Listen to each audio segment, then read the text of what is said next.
দাঁড়িয়ে যাও বন্ধুরা, দাঁড়িয়ে যাও। এই তোমার কারে আমাদের মুখ কেন আঁকা আছে? এটা আমার পুরনো কার।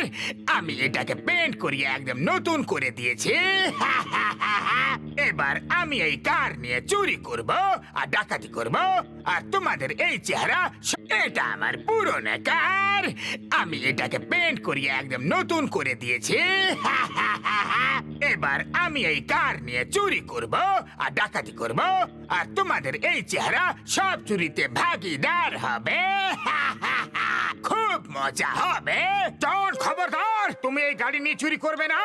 আমরা তোমাকে জেলে পাঠিয়ে দেবো। পাতলু, চিংগাম স্যারকে ফোন করো। আরে থামো থামো